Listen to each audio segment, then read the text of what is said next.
All right, let's get this show on the road. Starting a little bit early, but hey, I think it'll work. So how's everybody doing? Happy 4th of July, everyone. Oh, man. It's been crazy around here, but we were able to go, we drove up, it's kind of south of here, up on a hill, and we were able to see a whole bunch of fireworks going off, which was really cool. So that was a lot of fun. And I just wanted to show you guys a really quick freelance job that I did. The guys from Magic Wheelchair, I scared you, sorry. The guys from Magic Wheelchair approached me to do a wheelchair for, it's kind of a last minute thing for a kid for San Diego Comic-Con, and he wanted to have an 80s Batmobile. So essentially I needed to do this in a very, very extremely short amount of time, as fast as I possibly could.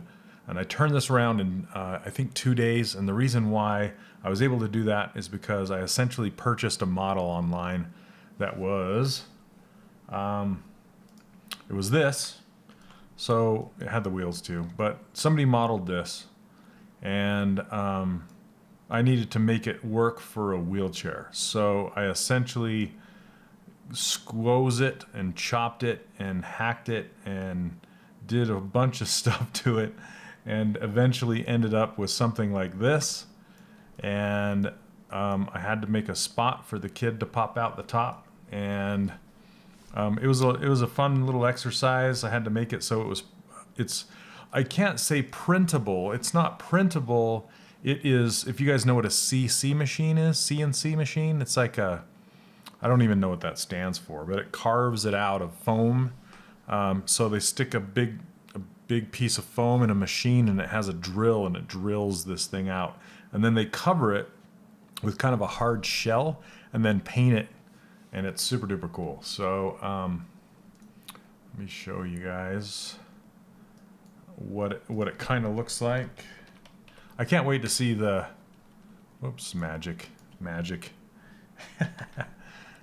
Wheelchair, not magic. Come on. So they're a nonprofit organization, and they essentially make these really awesome cosplay wheelchairs for disabled kids, which it's just a super cool thing, because it makes people, well, it makes these kids excited that people are looking at them because they're cool, and people think they're cool, rather than staring at them because of a disability. You know what I'm saying? So it kind of gives them a break from that, and they've just done some really cool things, really cool.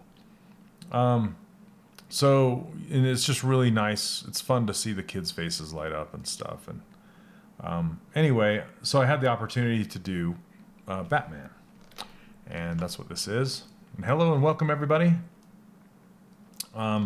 So essentially, this is solid, but it's really it's pretty simple as far as everything goes. And I didn't really have to do much hard surface modeling because it was already done. I just basically, like I said, I tweaked the whole thing. Then I used Dynamesh to merge it together. I actually used the new Dynamesh Master plugin, which is available for download on ZBrush's downloads website, and it worked great. It's super cool. So you might want to go grab that if you haven't already. It's working. Let's see. And this was a lifesaver. So I always love Dynamesh. And what I had to do, so some of the problems I ran into were the wheels of the original one. I can't really show them because they're gone, but the wheels from the original one, the inside was kind of, the normals were flipped on this center hub. So I had to go in there and flip the normals the inverse way so they would work. I just noticed these two little faces going up in there from the Dynamesh. It's kind of weird. Anyway, so I had to actually physically rebuild those wheels because I was getting non-manifold geometry errors when I was trying to Dynamesh these together. So there you can see they're Dynameshed right now with all their parts. But I essentially rebuilt that just with the cylinder and with extrusions, and made this whole hub work. Not the hub, what are they called?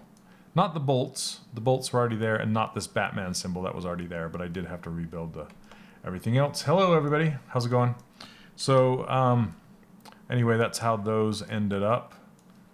And then for this, I took away a lot of the details, and I exaggerated some stuff. Like I made these little details a lot thicker, and pushed this one out, pushed the windows in, and I used live boolean to cut this out to give the kid a spot to stick his head out. The bottom's just flat because I didn't know what they wanted to do as far as like the shell is concerned that goes around the top of this. So the guy, his name is James. He is going to send me some work in production images that I can share with you guys so you can actually see the process of it getting made, which I'm really excited about. So anyway, Batmobile, awesome, yay. Yes, it does have to fit around a wheelchair. Yep, and I don't know, they didn't give me a wheelchair to fit it around, so he just kind of gave me some dimensions to fit to have the hole for him to peek out. So I hope it's gonna work, and I don't know what kind of engineering they're gonna have to do on their side. What's up, peas? Peas soup. All right, so yeah, there you go. Thought I'd share with you that little story, what's going on there. And so the story that's happening in my life right now is we sold our place, which is awesome, and we close on the 15th, so in 10 days from now. Then I have to be out by the 29th of July, which we're going to be out way before then. We found a short-term rental. We're only going to have to rent this place for like 4 months. It's really, really short. So we luckily found a place not too far from, well, I guess it is kind of far from here, but it's more towards the mountains. And it's kind of in a little country town, which is, there's sheep and cows and stuff. So we're going to be living out there for 4 months until our house is made. And then we'll move out to that place. So the good news is about this place, it's big enough so I can set this back up down there, and they have good internet. So I will be able to continue doing these live streams, the Q&As and all that kind of stuff. So yeah, I'm still in my current house right now. And we'll be moving within the next like week or two. So yeah, I will still be able to do my streaming. I might miss a day or two here and there, just because of moving, but I'll do my best. So sorry I missed Wednesday. Yeah, I'll do my best to kind of stream as much as I can. So I'm not streaming on the Pixelogic live stream this month. I had to take it off because of all the stuff happening, which is crazy stuff. And if you guys are interested and you're wanting to do a student challenge, there's the Retrogasm challenge happening right here or right now. But the only thing is they just have a Facebook group, I believe, and the challenge is to model a retro game character, which is really cool. They had it last year, and I think the year before that. So it's ran by Troy and Lena. They used to be Pixelogic streamers. I think they do it on their own now. From iHas Toys, they are both in New Zealand. They've both worked at Weta. Let's see. I'm just trying to look at this. Let me bring it down here. Yeah, so here it is, and here's the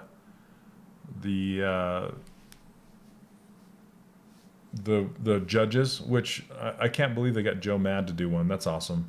I've met most of these people. So Gavin works at Insomniac. I've been trying to get an interview with him. Josh worked at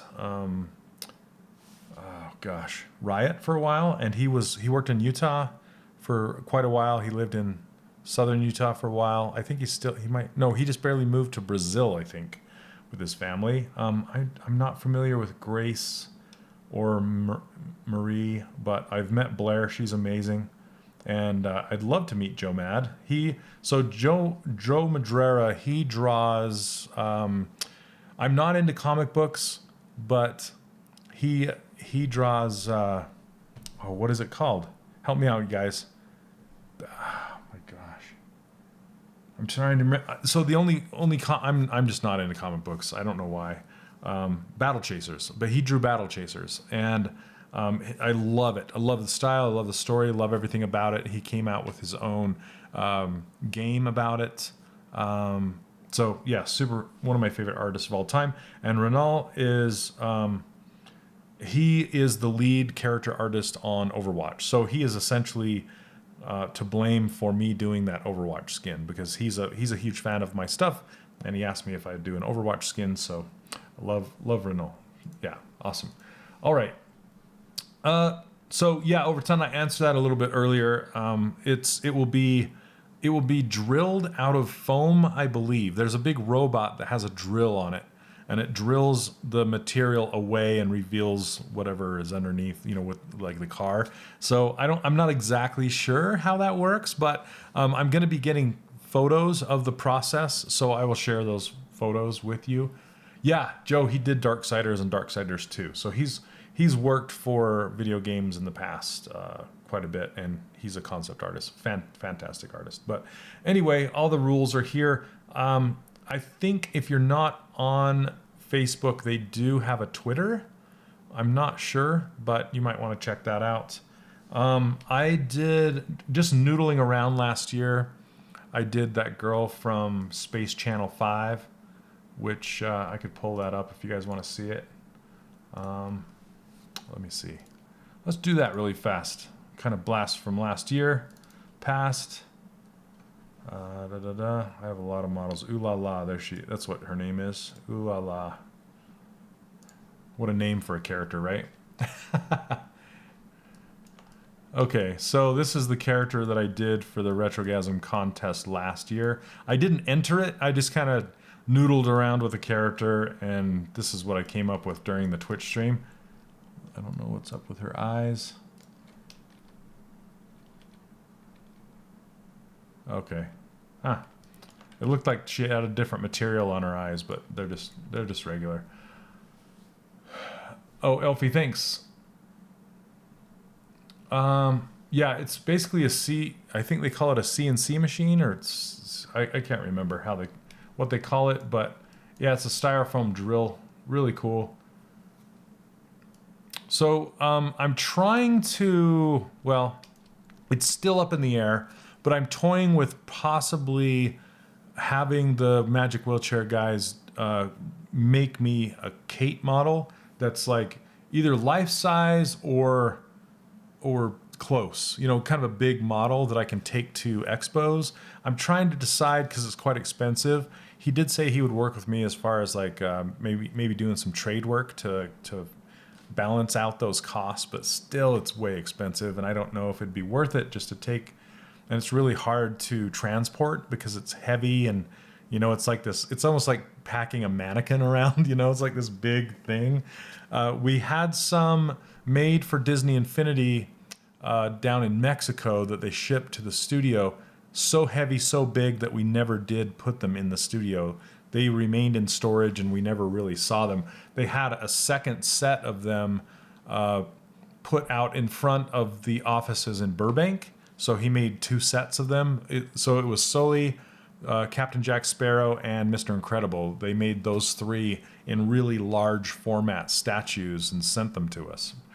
They've turned out amazing, but yeah, we never had them in the studio. But yeah, this is a really good game on Dreamcast back in the day. A lot of fun. Let's see.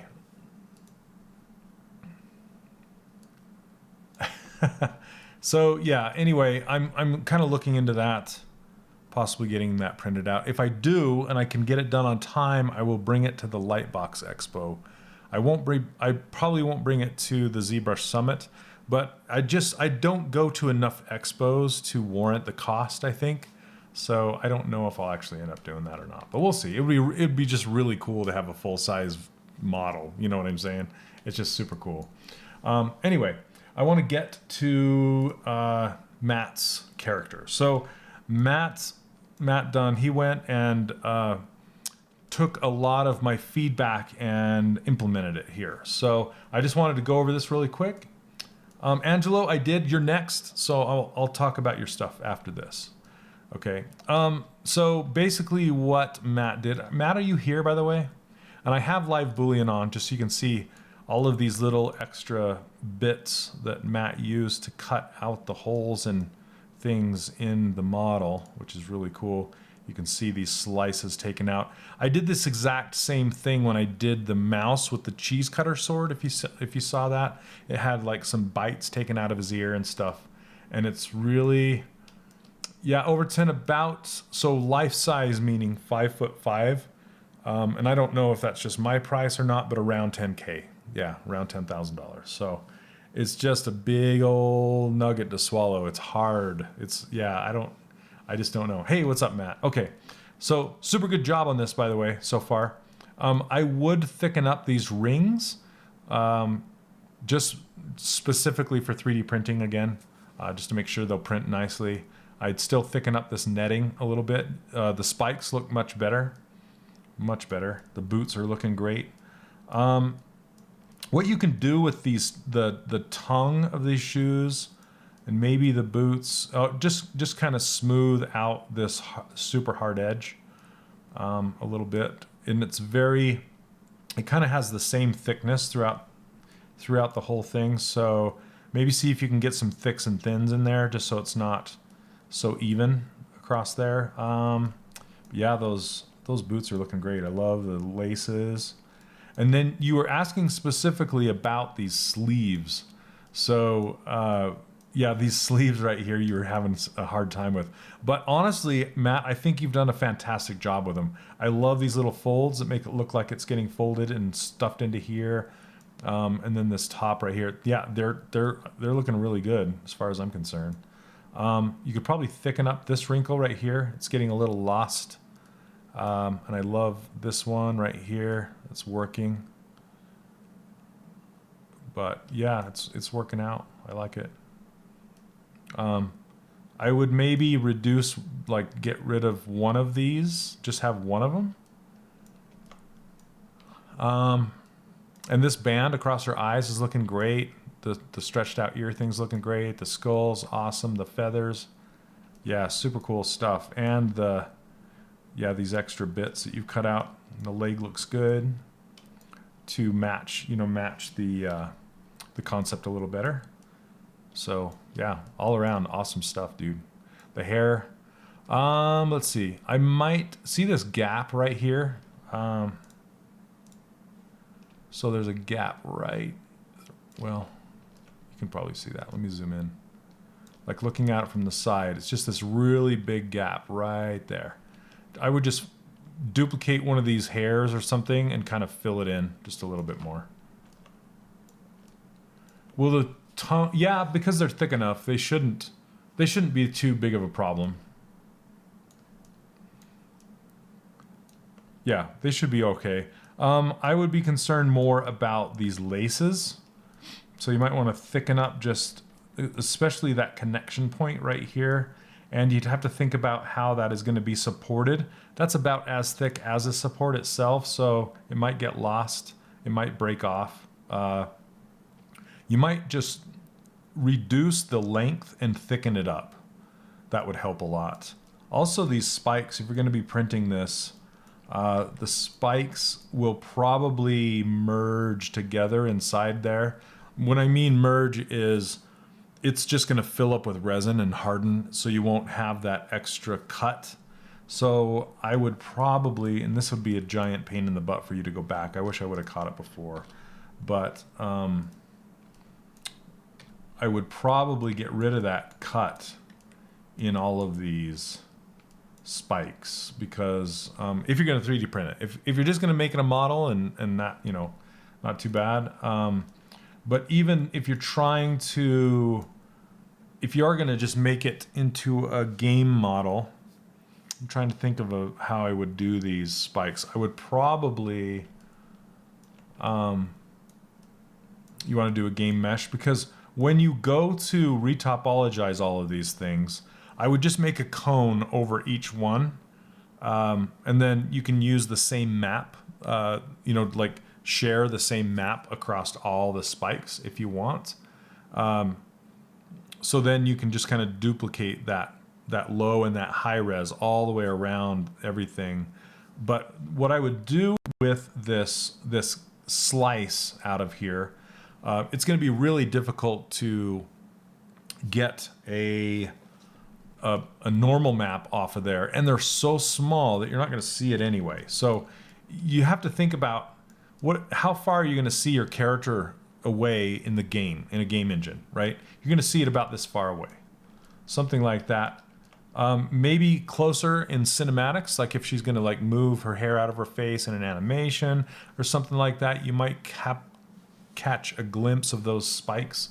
What I would do is probably fill in, like make those gaps not as shallow, and then make them kind of beveled. So the side of the spike kind of comes down, and instead of going clear in like this and clear out again from the side profile, I would probably do something like this, or not have that gap at all.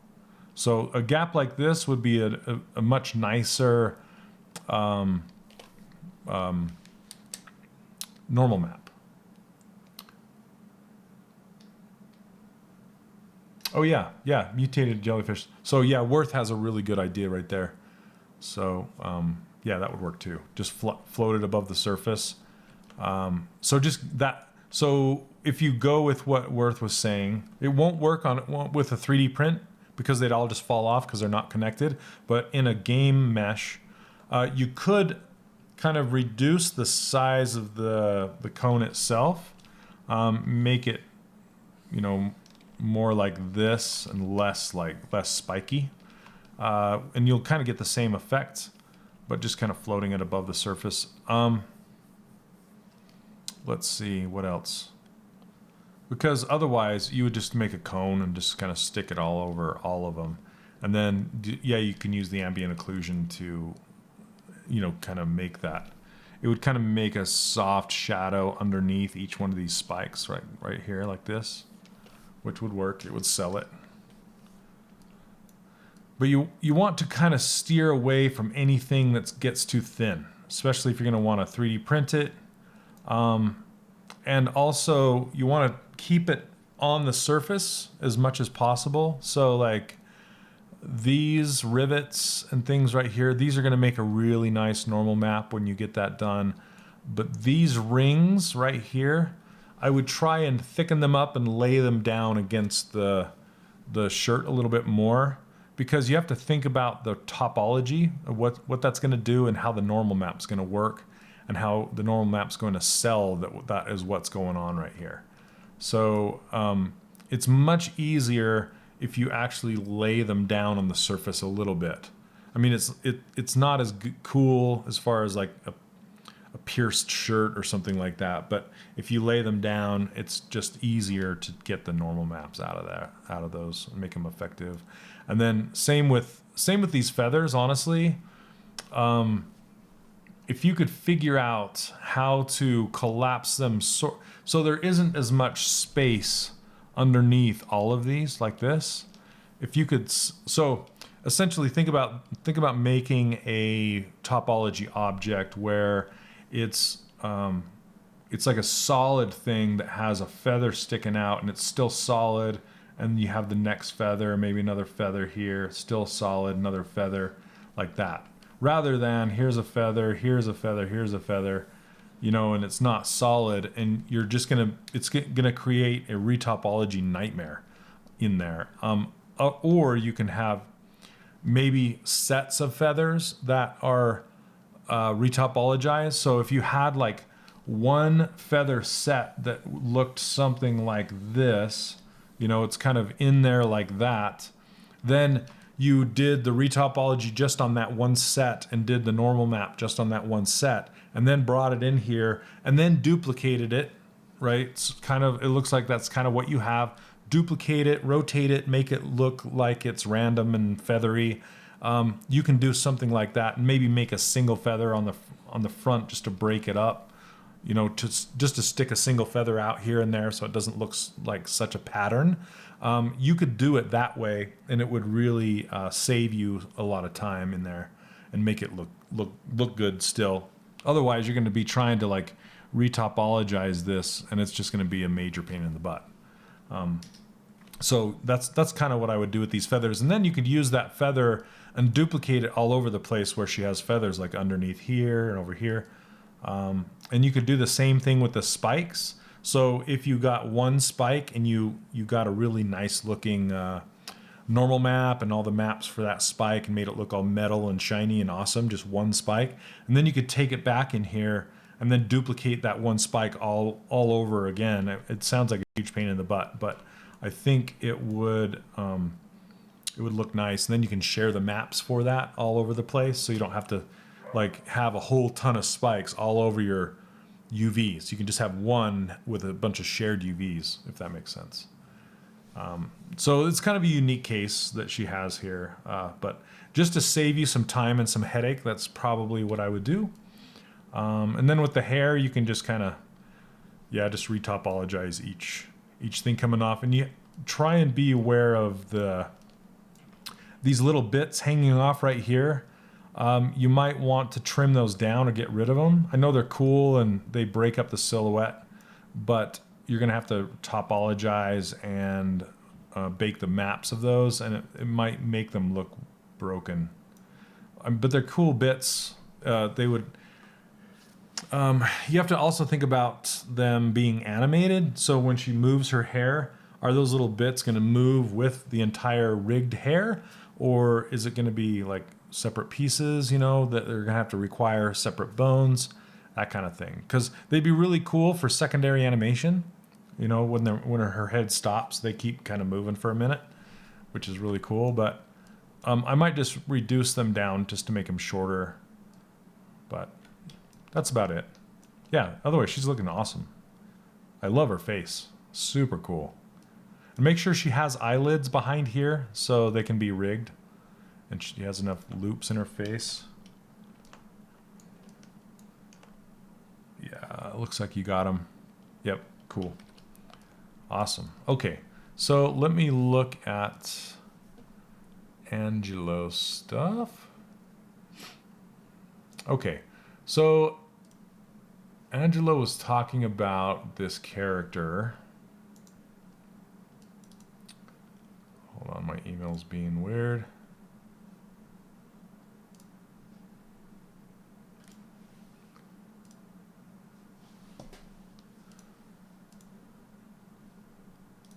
Okay, so this character right here, I swear you sent me, Angela, didn't you send me the original? Where did that go? Oh, it's in a different email. Okay, I found it. Okay, so here is the concept, and here is the, or if this is maybe your breakdown drawing. Yeah, so what I was going to give you as far as comments here, let me get back to this so I can see your chatty chats. Okay, so the comments here, what I was going to say is, let me get this clip thing so I can make drawings on it. Okay, let's see. Whoop. There we go. Okay, so what I was going to do, what I was going to say is the silhouette for this is super important, and it's very soft. You have it really soft right here. What I would do is pay attention to, this almost looks like a stop sign. See all the breaks, all the silhouette breaks, and this is really loopy right here. and then you have a straight, and then on the inside it's like all these curves, and you don't have them yet. So I would make all of those happen that are in the concept, because that's a really big part of this. It's almost like that Tim Burton look, he has fonts that actually look like this, where like the T in Tim actually, when it comes down and goes around like this, it's like very sharp, as far as like, that's kind of his look. And this looks like this is kind of doing that scary-ish Tim Burton freaky look. So part of that is those harder edges. Now, it's going to be up to you where to bring them around in 3D. So I would probably bring them around and then diminish them into like here somewhere, and just kind of end them. So you can use polish to just kind of bring them out, and try and make some of those creases work. Look for, instead of just doing like one straight edge across there, kind of make it like a smile across the back. So if this was the back of his head, make that crease kind of go like this, and the next one down kind of like this, and just make some variety as it goes down and across. Same with this little tail right here. It just has all these straights on it. And so be very, very what am I trying to do? Pay attention to the straights and the silhouette a lot. Another thing that I think is going to help you, Angelo, is to add some paint to the eyes specifically, because that will really add weight to your character. I think it's missing the dark eyes right now. So you can paint these in, and it will start to give you this impression of a skull. Also, look at the straight edges all around that eye. See how straight these are, like this. Super straight, and it has sharp edges. So just, this is getting there, but it's still kind of soft here and there. And then you have, I wouldn't make this crease so sharp right here. I would kind of let the silhouette, have this edge right here be sharp, but as it goes up and around the eye, make that edge be sort of softish. So it catches the light, but it's not so in your face like, hey, I'm a crease, and it's not, I like the thick and thin that you have going. So there's like thin right here, and it's getting thicker as it goes around. That's great. That's perfect. But I think what's happening here in the concept is he's kind of showing the shadow here, that it's just kind of slowly curving around the edge. I don't think that the artist was intending on it being so super sharp, if that makes sense. So, and also here, again, from the side silhouette, you can see these hard edges, and see how this is like almost super soft right here. I think that will go a long ways to making the character look like the concept is really getting those sharp edges in there. And it's a pretty difficult thing to do, so this is going to be a nice fun challenge for you, but it is possible. It's possible to get that stuff in there. You just need to be diligent about it. So, okay. Oh, sure, Corinne. Yeah, I'd be happy to. And Tim, I did see your email. I'll get to you next after this. And as far as this, you asked specifically about this folding over robe, right? This robe is very asymmetrical because it's folding over. And what I would do, and I can do a really quick demo for you, is let's start from this sphere. And if you kind of just have to shed the idea of, hey, this is digital and I can't do anything physical with it, right? So what would you do if this was physical clay, right? How would you make that robe? You would kind of probably pull the tail out the back. Here, let's look at it again. You'd pull this robe tail thing out the back first. You just have a glob of clay, pull that tail out and start to wrap it around. Then from the front, you'd probably either pull or add on 2 flaps to it, like thick flaps to it, and then fold it, right? So that's kind of how you would do it in digital. So I'll just do it for you really fast. just so you can see exactly what I'm talking about. So I'm going to start out in symmetry and have, so because you basically you do all the symmetrical stuff first and get it as far as you can. And you can turn on, turn live Boolean off.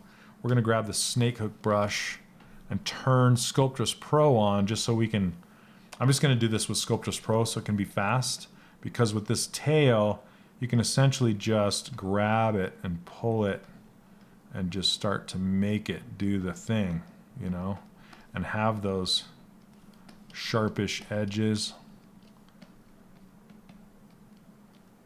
Let me grab inflate, make this thicker.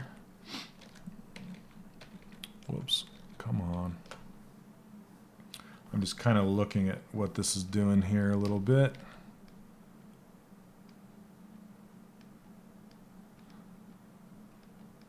But this is kind of how you make those sharp edges, is you just kind of force them to be there, you know?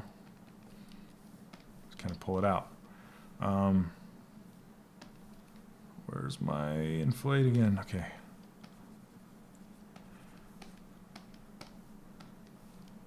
Okay, so say we have that little tail there, whatever. Okay, now when it comes to the front, the robe, say you've done all of the little bits. Let me pull these shoulders up a little bit.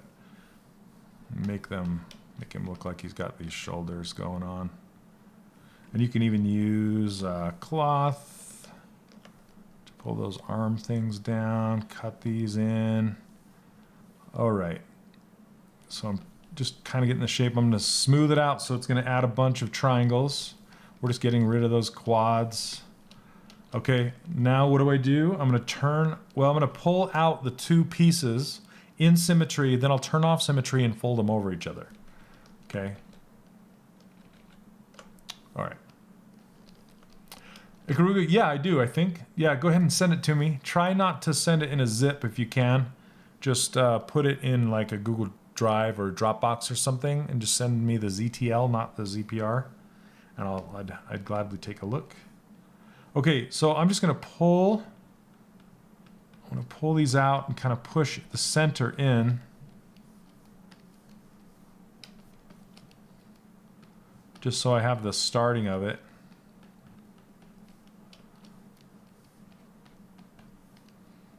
Okay, then I'm going to turn symmetry off and just start pulling it over. And pushing this one underneath.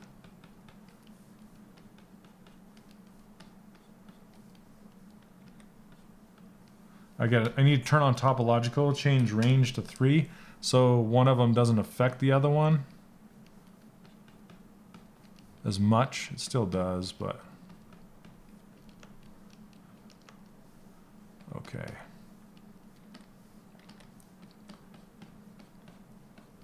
Let me inflate this. Once you start doing this, it kind of loses its, starting to look like a fortune cookie.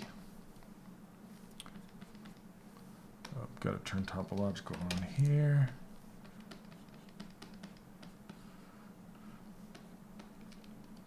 And you can also do it with the like masking off with the appendage brush. Let's see, it's actually grabbing it over there too. So maybe that won't work.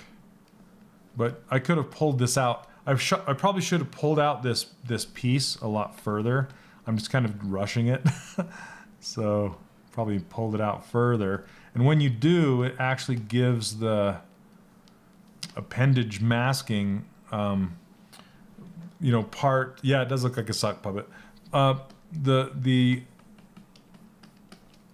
It would give the mask more of an appendage to mask, I guess. So like that. It's still not working. Gosh dang it. Let's try it back here. It's not working. I don't know why it's not working. Sometimes it does. Yeah, it totally looks like a sock puppet. All right.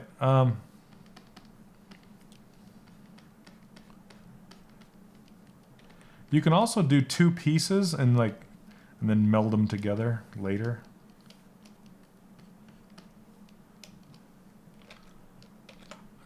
and see what this looks like. Oh, I went from right to left instead of left to right. But there's other ways you can do it. Let me rewind this a little bit too. Whoop, to right here. We're gonna do it a different way. I'm gonna use the detail brush and I'm just gonna cut it in.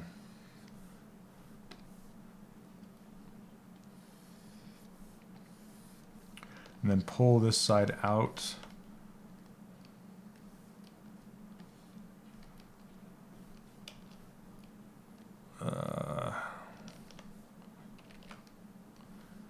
And then just kind of, I don't know. I was just going to try and pull this over and pull that under, see if that would work at all.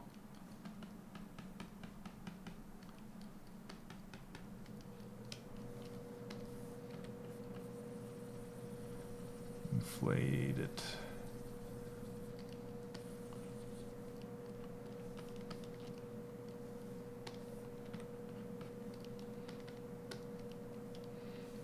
Anyway, it'd look different with his head on there, but it's hard not to make it look like something I'm not trying to make it look like. Anyway, you can kind of get the idea, hopefully. That's how I would do it. Just think about it like physical clay. You know, how would you actually lay that over the top and get it to look like that? And so just, you could even do, you could even mask it out is another way. Mask out like one side of it. Then invert the mask and just pull it out with this transpose or the gizmo. And then fold it over like that, you know? Jason. I know, right? All right, I'm not saying much. Anyway, it's supposed to be this body. He was asking how to like, yeah. So he was asking how to do the robe and overlap it like that. Don't get any bad ideas. So anyway, there's like, so those are, I just showed you 3 different ways of doing it. Pulling it out and putting it over like that. Oh, you guys. All right. Then you can just smooth it out. And this is kind of nice because then you can leave it masked for a while you work on this, you know, pulling it over, and you can come in here with the detail brush and just kind of, you know, do whatever. Yep, that helped. Okay. So those are your 2 takeaways. So 1, think about it like physical clay and not digital, you know, and you can use Sculptris Pro, whatever, to do it. And then the other takeaway is to pay attention to all the straight edges. Make sure it has all these straight edges. And then I guess the third one is do some temporary painting and make those eyes dark, so it'll kind of give you the and inside that nose cavity and maybe up underneath the cheeks.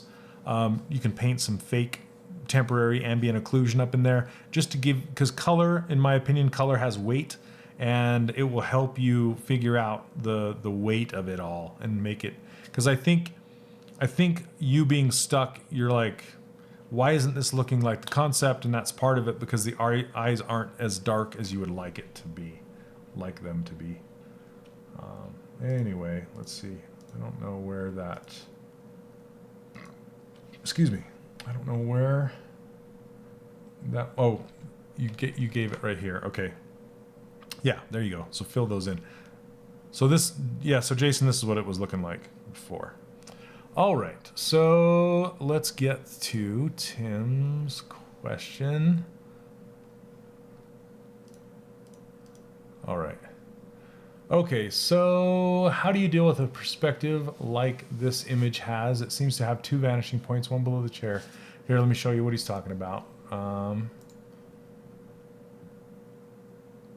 Well, it's not letting me open it for some reason.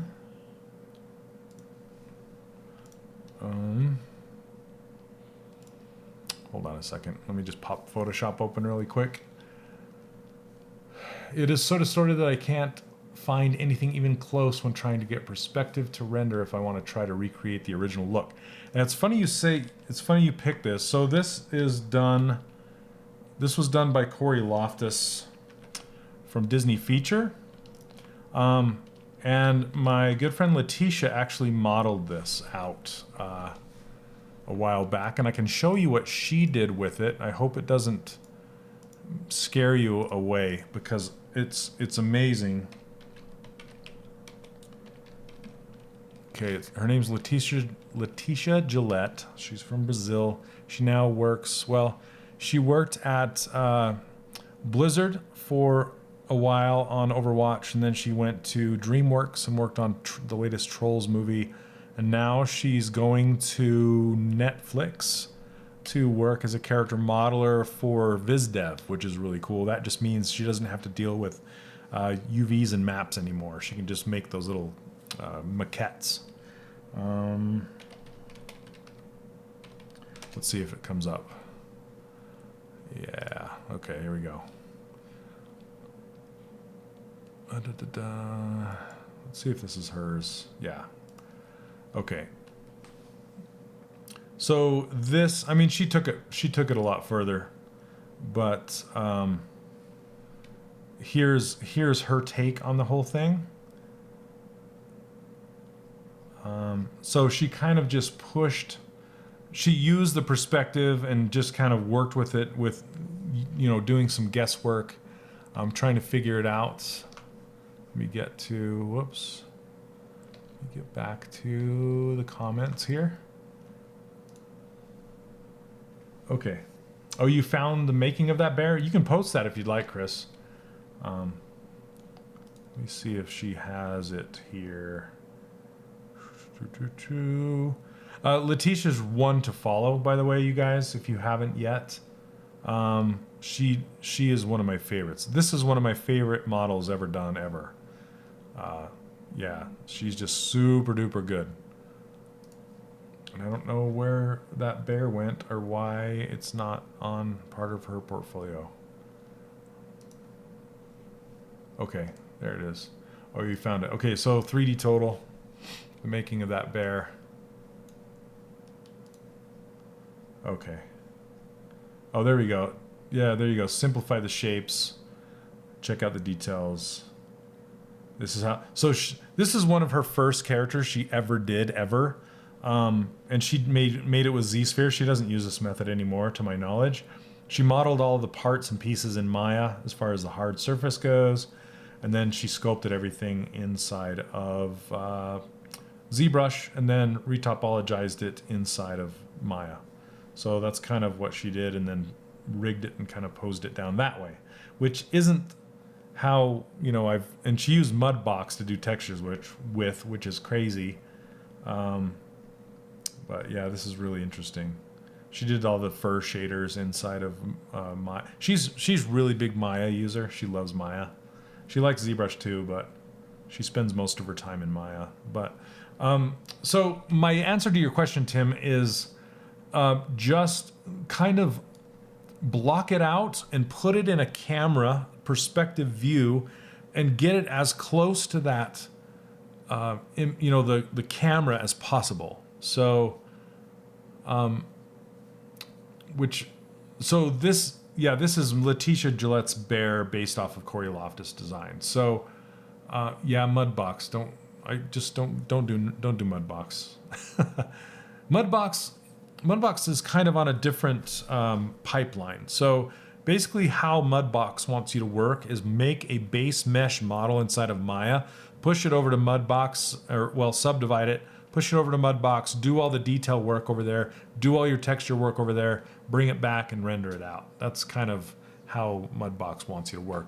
You can't really, oh, Lord Humongous, hold on a second. You can't really, what was I going to say?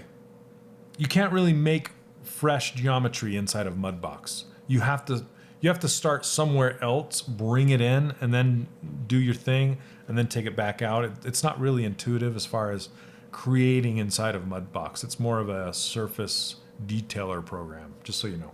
Okay, so the favorite model by her is this is from 101 Dalmatians. It's a scene from 101 Dalmatians that she decided to model. Yeah. So, and a lot of this is modeled inside of Maya. She did some of it in ZBrush. But she's been a judge for one of the student challenges before. I talk to her all the time. She helped me out a lot on that Overwatch skin.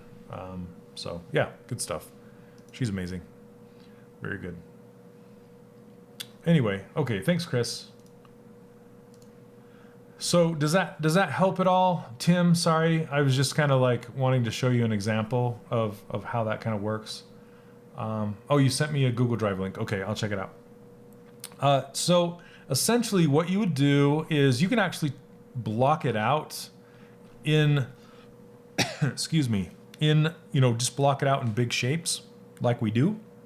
And then you can actually just make a separate file and try to do the pose just with those blocked out shapes, just to kind of get an idea if your proportions are correct or not.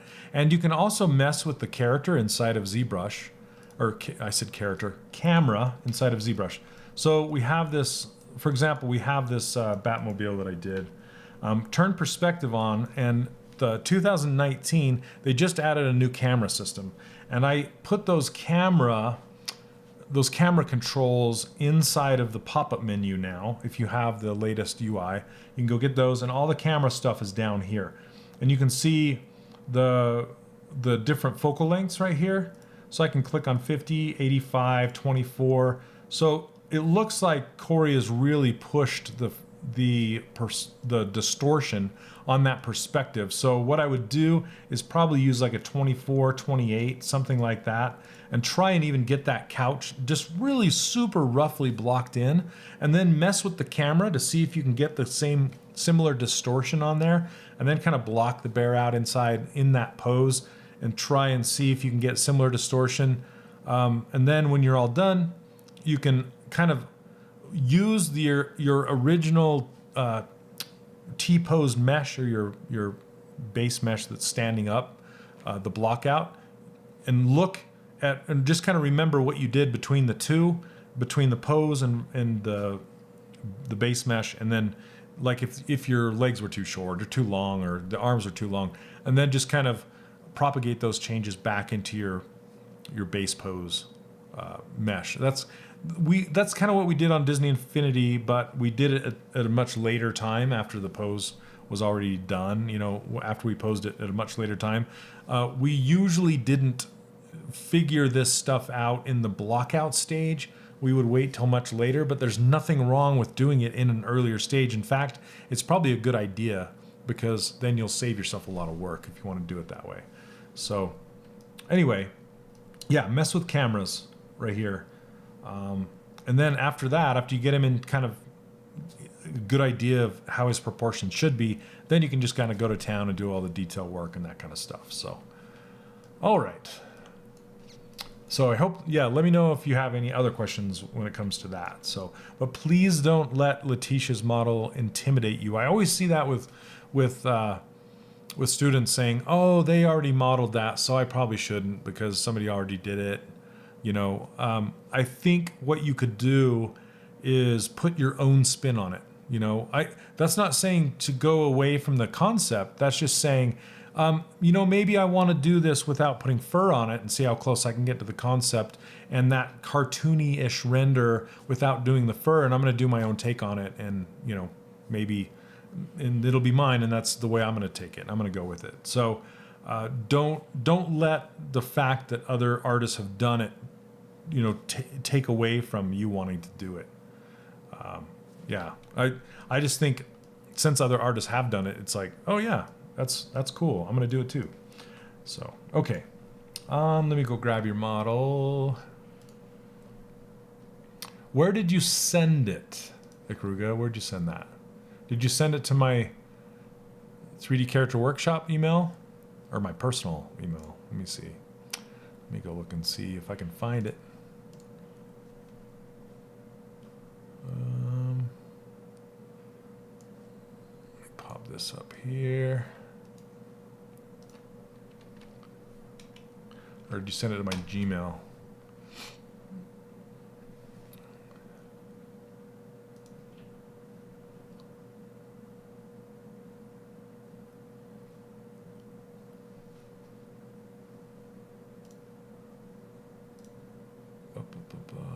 Because I haven't seen it yet. Or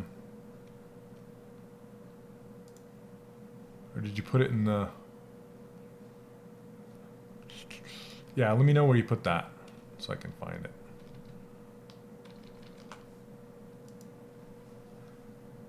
The one you use to send the stream link? So you replied to that email? Okay. Oh, I think I found it. My bad. Okay. Got it.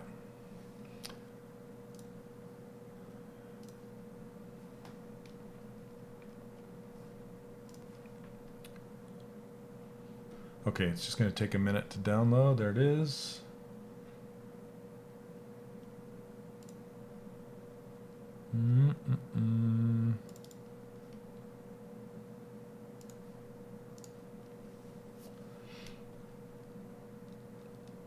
I should probably clean this up. Oh yeah, sweet. Okay.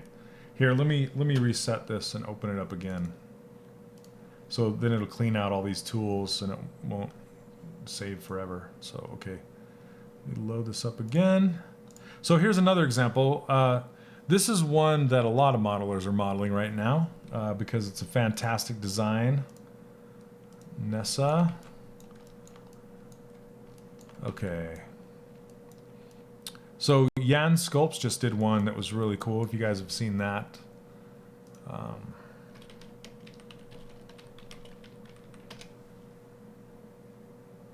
just want to show you guys really quick.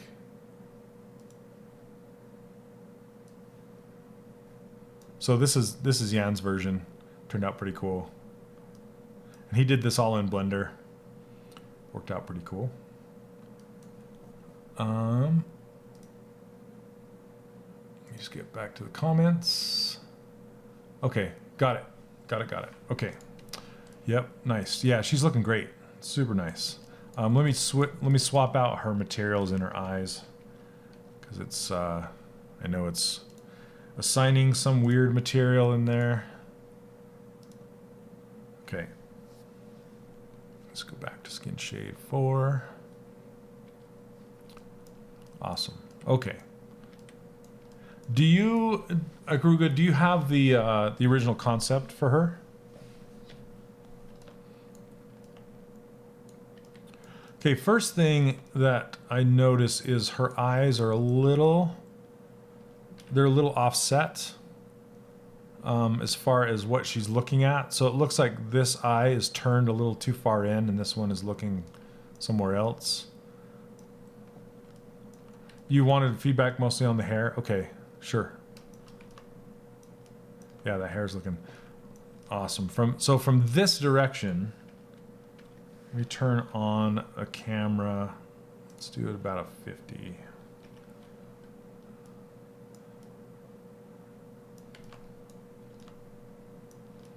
Okay.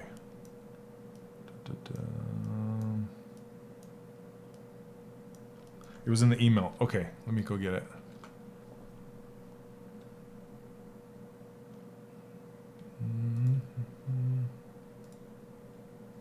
Oh, right. So this one. Okay, gotcha. Wow, that's some crazy distortion in this area right here. Like, that pelvis would have to be a mile deep, like from front to back. Goodness. Okay. Yeah, very anime looking face. Okay, so one thing I want to kind of point out right here with this hair, just something to kind of look at while you're posing the hair, is the hair in chunks, which I think you have it, but I want to outline these just to kind of prove, to show a point. So this piece is kind of like, it has volume, it has direction, and it's this. I want to kind of look at it after we go over there, and I'm looking at this piece right here, and then this one, and then of course this strand like this, and then it goes thick to thin, it twists, and then it gets thick again, twists again. Same with this one. But you'll notice that the areas that you can see through are very intentional, meaning this negative space right here is being caused by two strands overlapping each other. So we have this strand, number 1, and this one, number 2, and they're making a hole. So same with this one. This is kind of two strands interweaving together. There's this strand, and this one, this hole right here, and this hole right here are being created from two strands kind of going in and out of each other. And then, so if I go back and look at this one, you have that happening pretty well.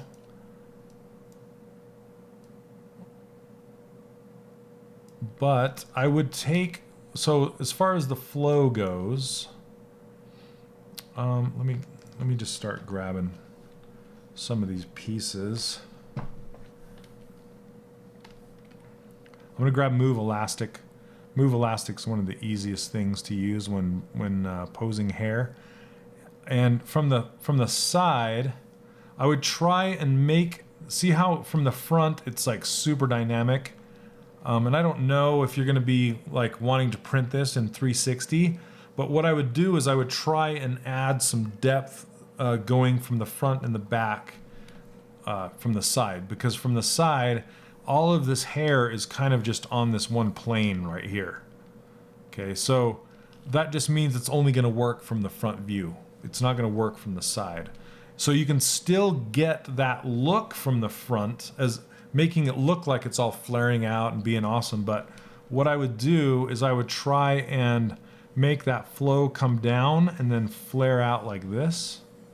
So it would work in 3D, in another dimension, I guess. Let's see where I keep losing the comments. All right. Let's see. Once the blockout is complete and I'm ready to unify, if I want to add some details that might respond better using Sculptris for shaping, can I do that and then remesh those pieces to get similar topology amounts? Yeah, it is use whatever works, but usually I save details for after the unify and the Z remeshing is done, because the Z remeshing will kind of stomp out the smaller details. So it's best to get all of it kind of melded together. Then you can use Sculptris Pro after that, after it's all stuck together. That works quite well. So here, I'll kind of show you what I'm talking about. I'm just going to pull this out from the back like this and just look for ways to add some flowy dimension without breaking the forms from the front.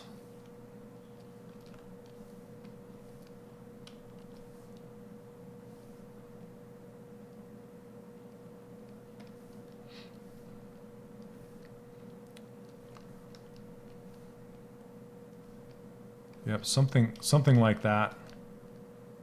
Just so it kind of looks like it's catching air and billowing out like that. You can pull this one back in a little bit.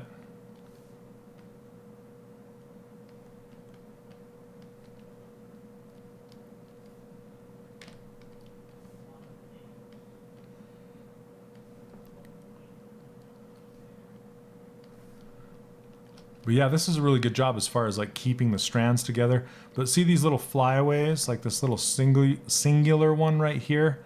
I'd probably try and keep those as groups. That's what I was getting at as far as those groups go. I would just kind of lay all those hairs and try and keep them together until it got down closer to the ends. That's when you start to break them apart, because I've seen a lot of students like break them apart way up here, and it's just not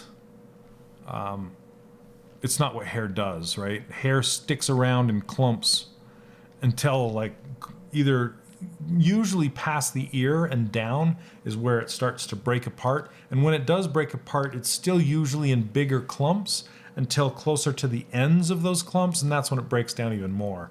So it's almost like a tree where it's like up here is the trunk and then the branches and then the leaves at the bottom.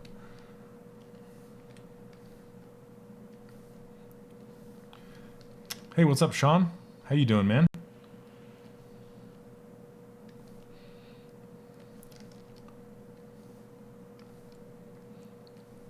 So, yep, and you can just work on that flow, keep that flow going. So, okay, now just with these eyes, I just wanted to address this one here. Just aim it. Just aim it. So eyes are incredibly hard to get right. And when we would send the eyes off to China to get done, we would actually have to actually give them a flat spot to hit the stamp on. Otherwise, they'd get it wrong and they'd be wall-eyed or cross-eyed or whatever. So eye direction is incredibly important. Okay, let's see. I'm just going to move this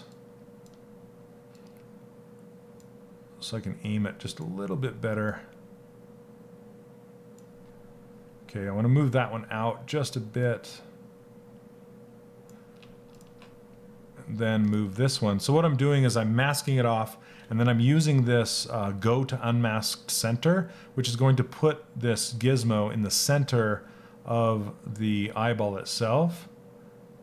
Just turn this one in a little bit.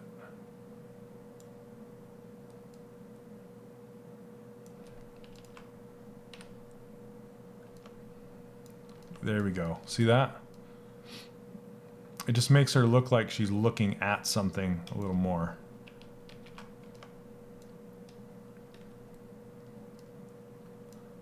That's still a little off.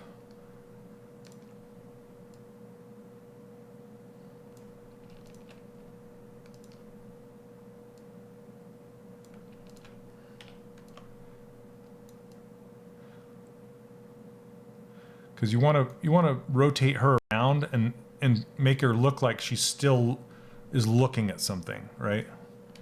And it's usually you think about like whatever she's looking at, kind of put it off in space, and then when you rig a character, it's easier because you can actually rig them up and you can see where their eyes are looking, because there's a line that comes out all the way, and you can put something out in front of their face, and you can make it work that way. So another thing is I would probably tone down the whiteness of these eyes there and the teeth. They're really calling attention to themselves. So I just want to try something here. So let's do mask by intensity and then sharpen it. Sharpen. And that should get rid of, so it did make some mask. Let me grab the mask pen and just mask those off. Okay, so now everything's masked off except for the white parts. Now what we can do is go to hard paint, make sure we're on RGB, select this color. Now it's slightly off of white here, but it's still in the gray. And what you can do is, let's see. Let me see if we can find kind of a tone to bring them into. So probably maybe this pink-ish up here. So I'm going to grab this color and just pull up into this white area, but have them still kind of pinkish, because I just want to put it in the same kind of family, so it's not like, look at my eyes, you know. Let's try it. So let's see. Oh, they're separate pieces? Okay, that makes it easier. Yeah, I'll take a look. Let's see. Maybe even darker. Yeah, something like that. Okay.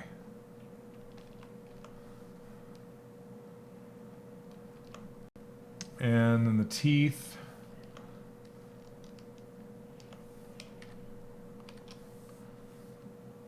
I just want to just shadow them a little bit. Yeah, they're up. It's way up in the, maybe in here.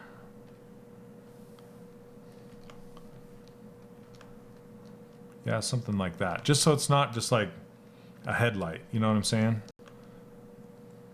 So it just helps to darken those things up.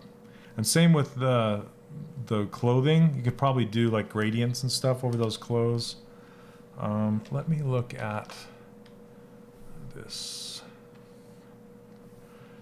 Now, as far as making it look like this concept, and I don't know how close you are trying to get it to look like this concept, but her eyes should be a tad smaller, a little bit farther away. Her face could be fuller. Her mouth could be a little squoze, a little tighter, like the corners of her mouth could be moved a little bit in.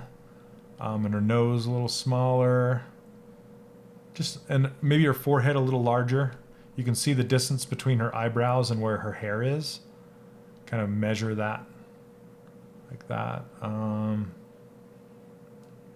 Yeah, just few, but the model that you have is looking pretty good. Now, I make sure you get something in front of her ear right here. It's looking a little naked right there, even if it's just like a little tiny piece. Just a little bit, just one little thing in front of her ear. Let me make sure let me check this flow. You want to make sure that flow is going whoop right there. Okay. Let me check out the topology on this.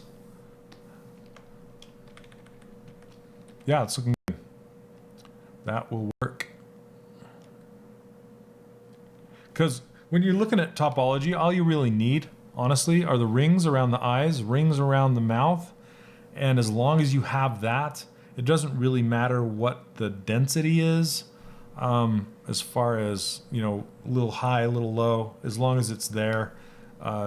There's not really a right or wrong way to do it, other than making sure you have those rings in there so it will deform properly. That's essentially it.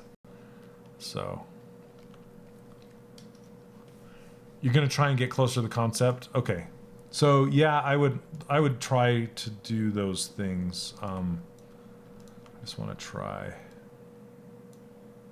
Yeah, it would take me some time to try and get to work on that. And have you watched some of the past episodes where I show you how to move and scale eyeballs? Did you see that with the transpose?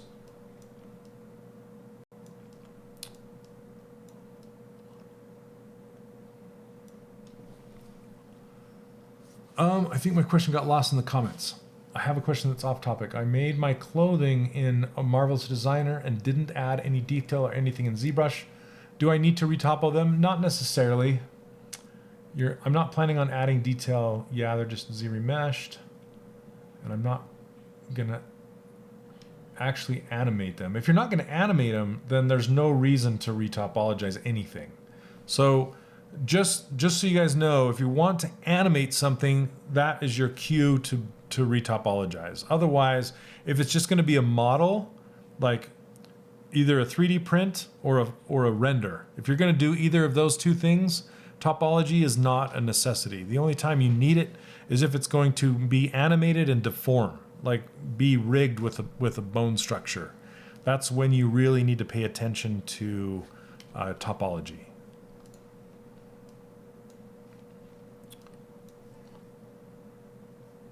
Okay.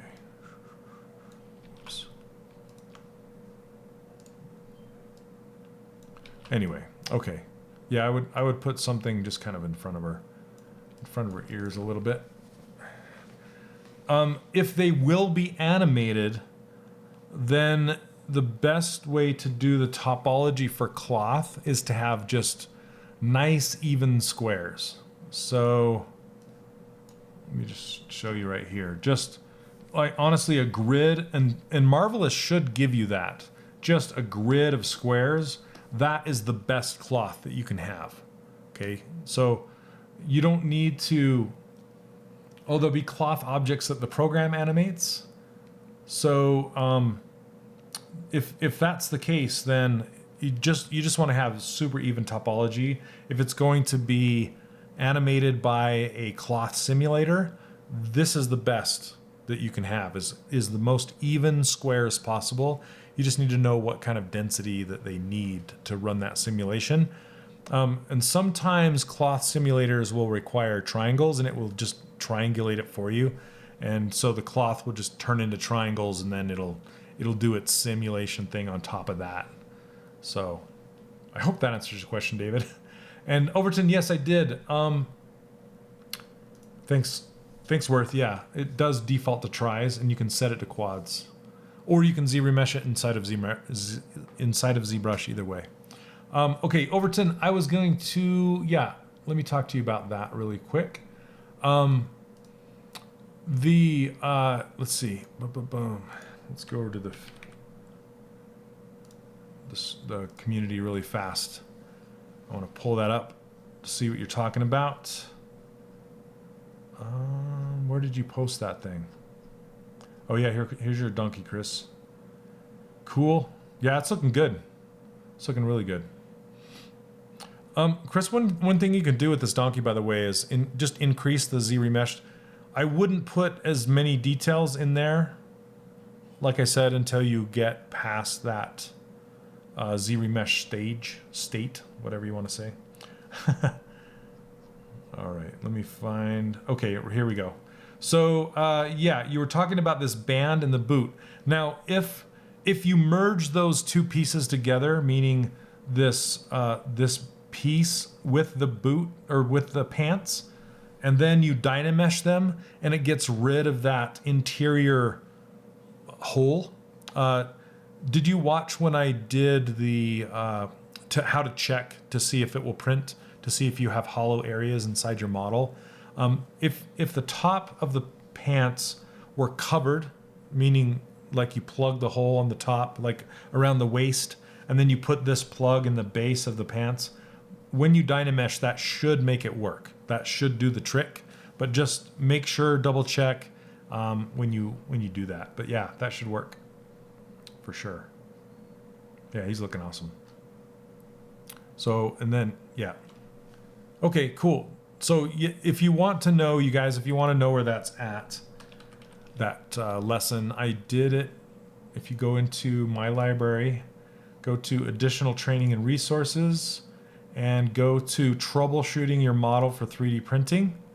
I show you how to use Live Boolean to check your model to see if you have hollowed spaces in there.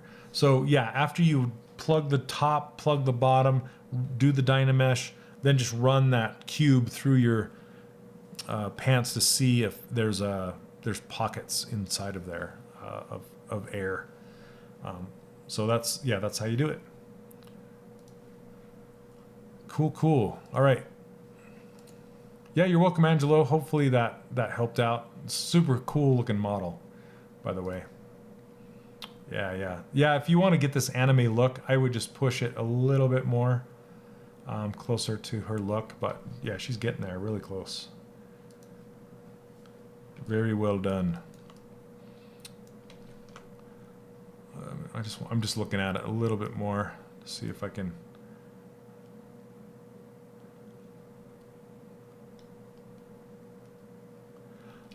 There's also, it's just so, her proportions are so distorted too. I'm just looking for ways that you can, she's kind of, her torso is a little bit stiff in here, but I'm just trying to figure it out. Maybe take the back from, like after it comes down here, just kind of make that transition a little sharper on her back. So it has kind of this, the muscle has this shape as it's going up into her torso.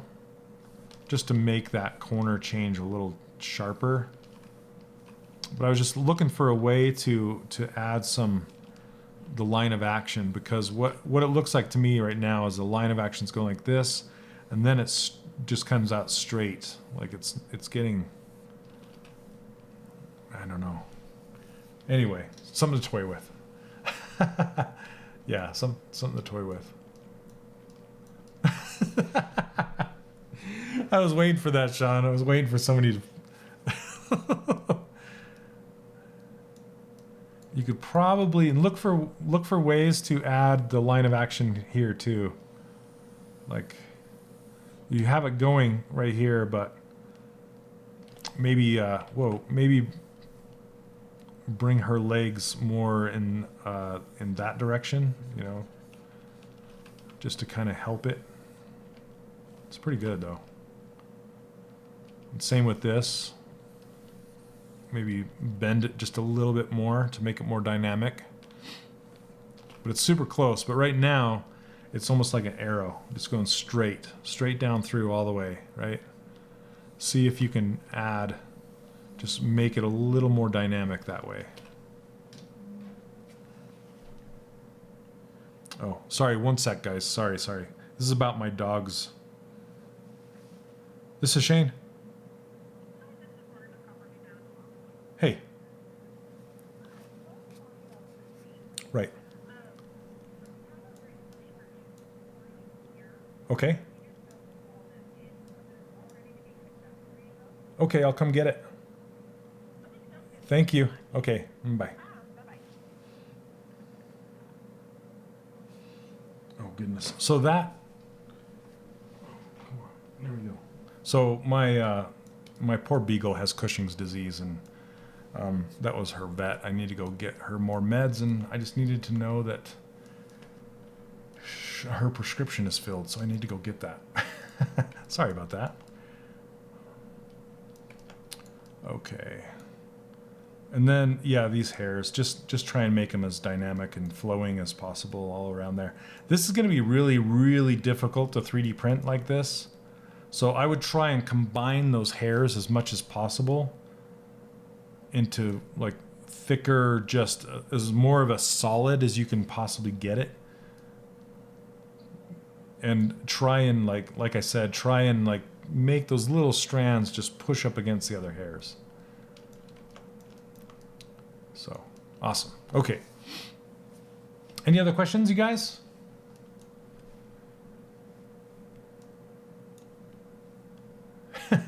Yep, leaning catch that Pokemon.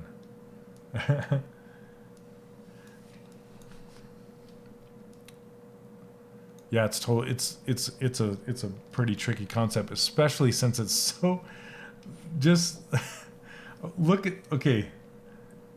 Well, you can see like her butt and her front at the same time. What? I don't know what's happening. Anyway, look at the thickness. So if you follow this line down here and then clear over here, it's like twice as deep as a normal person, you know? Like what's going on? But it works, you know. I'm trying to remember the Japanese illustrator that just does extremely pushed proportions. Like the top of their body's really small and it just goes boom like a pyramid. Crazy. But anyway, yeah, you've done a great job. Good stuff. All right.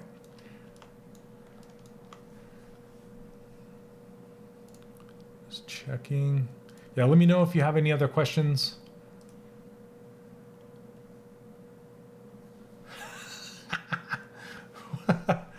Thanks, Overton. Yep, I just need to go pick up our prescription and then go get it filled. All good. Oh, funny. I'm just kind of looking at this.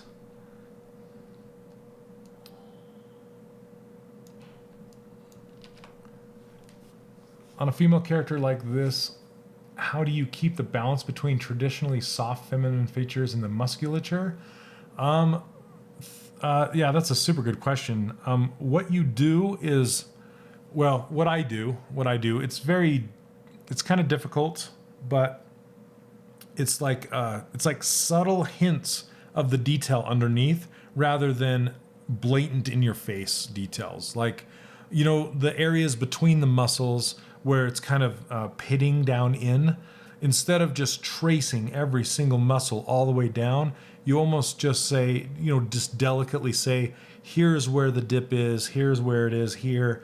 Like on a bicep, for example, it's really easy to make them look masculine. So essentially what you do is you make a feminine looking arm in silhouette, but then, the little impression between the tricep and the bicep, you put that in there just subtly to break up that really smooth form.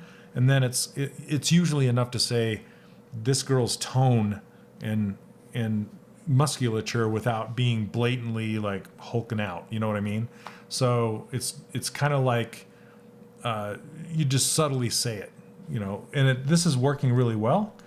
For example, so you have that feminine abdomen, but you might even want to remove some of this a little bit, just smooth it out somewhat. Don't be so blatant about it, just right up in this area, but down here it's looking pretty good, especially, just the abdomen difference between these hips right here and that change of direction. But yeah, those subtle indents all around, that's working pretty good.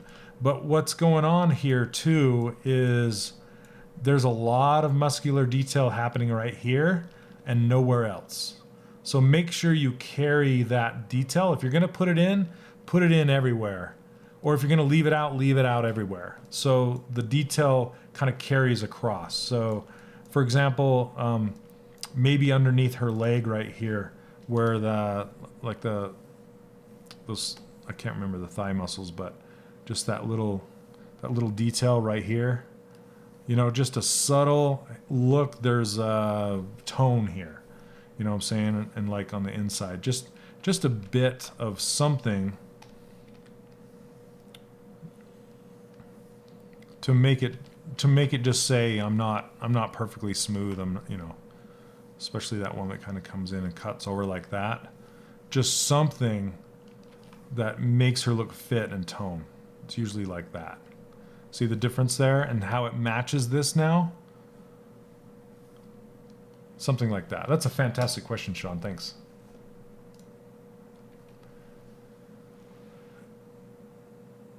Oh, you said you're stalling your ArtStation challenge entry, have more time, but not sure how to keep improving the render. Okay.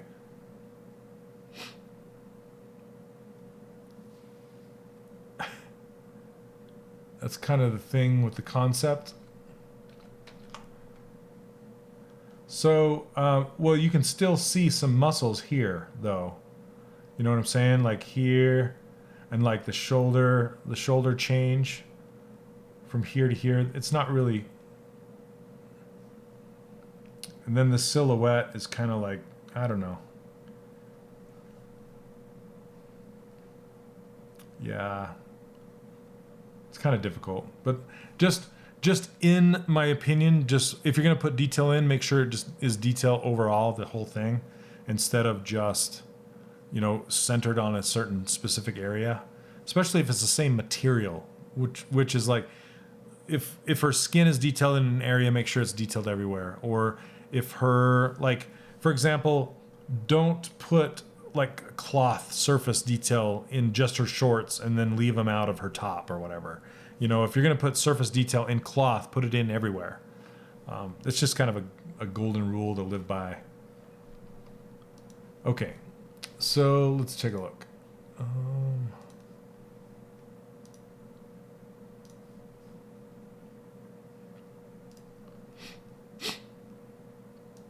All right. Oh, yeah. Okay.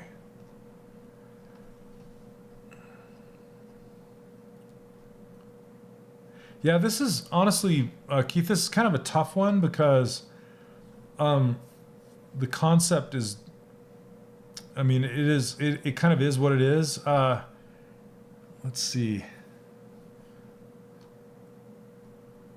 Because I think you've actually come really close. What I would possibly do is maybe break up the surface specular details so it's not so smooth overall. This has a very painterly look overall, and the spec is also painterly, and you might want to try and work some of that painterly stuff into it to break up the surface and make it kind of, that's what's giving it its charm, is some of that painterly look. So if you look up, let's see, okay.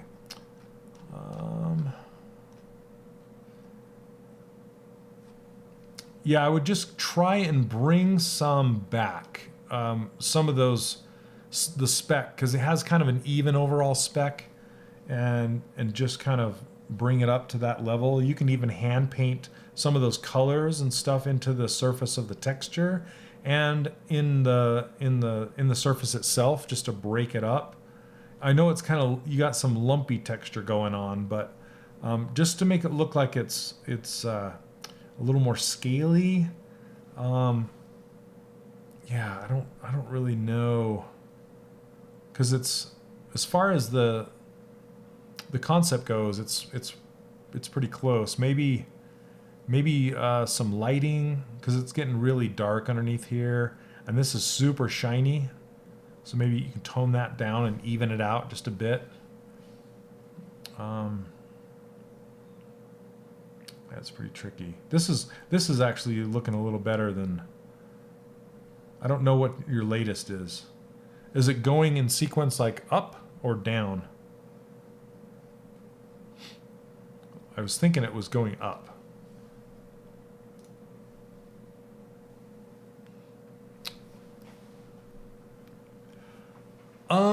Yeah, Chris, Z-remeshing, remove creasing even when you keep creases. So creases, it will try and keep the creases you have, but it's not something, it's not something to rely on, which is hard. And that is why I tend to, I've evolved the pipeline somewhat, and you've probably noticed this since you're new to the workshop, is when I first started, I would do Dynamesh, and the Dynamesh would hold the detail and it would keep it around, and then I could do, retopologize it or Z-remesh it, then subdivide it, and then project those details back onto the subdivided mesh, which you can still do. But a way I've been doing it lately is combining it together with remesh by union, and then which will get rid of the details, and then subdivide that. Well, not subdivide it, but use dynamic subdivision, and then put as many details in that as possible. And the reason why I've been doing it that way is because it tends to keep the surface cleaner for longer. As soon as you add subdivision levels or Dynamesh, it's really, really easy to make the surface have undulations and make it messy. So keeping it smoother for longer is a much better way of working, but working that way really limits you as far as you will run out of topology. You just blatantly run out of it. So that's when I tend to flip Sculptris Pro on and start doing the details with that. But I'll wait until further on down the line until I turn that on. And the Dynamesh stuff is still a perfectly acceptable workflow. There's nothing wrong with that. I just like to experiment with different workflows to see what works the best. But like I said, I've just found that keeping it as low as possible for as long as possible keeps it nice and smooth for as long as possible. So I've just been playing with that. And yes, Z-remeshing will get rid of smaller details like even nostrils and eyelids and things like that. So you kind of want to save those things until after, but you can always, one pipeline that I've been experimenting with lately is doing the Z-remesh by union, which will add triangle stitches in between all of your blockout shapes, and then just going straight to Sculptris Pro from there. But the problem with Sculptris Pro is it doesn't allow you to subdivide your mesh at all. So it kind of is what it is, and you work in a rougher state for longer, and then with the idea of towards the end you're going to end up either really smoothing it out with the smooth brush to get rid of those undulations, or retopologizing it and subdividing the new mesh that you retopologize by hand. I know it's a lot of instruction there in a short amount of time, but that's kind of where you're trying to get to anyway, is a retopologized subdivided mesh, whether it's through the Dynamesh method, through the ZRemesher method, or through like a Sculptris Pro method. So hopefully, what I would do with the Donkey particularly is maybe try and ZRemesh it at a higher density, and then see what you get. You can also duplicate your mesh and then reproject the details back onto your subdivided ZRemesh mesh. That's a way you can kind of have your cake and eat it too. Have a lower subdivision level model with details on top. And that's what I teach how to do that in, it's a lesson called Clean and Polished. I teach how to do that with Dynamesh and reprojecting a Dynamesh back onto a ZRemesh mesh. So, yes, Sean, it's like Sculptris Pro is dangerous. I love Sculptris Pro. I love it, but it's dangerous because, especially for newer sculptors, because it's very, very, very easy to just start introducing garbage and getting your surface just to look like ass, for lack of a better term. It'll just, you know what I mean? It'll just look like dirt. And yeah. So that's why it's so much better to keep your mesh as low as possible for as long as possible. And if you can't, then rebuild your mesh and make it low again. Make your mesh low again. So anyway, yeah, I hope that helps, Chris. Yes, you can go higher.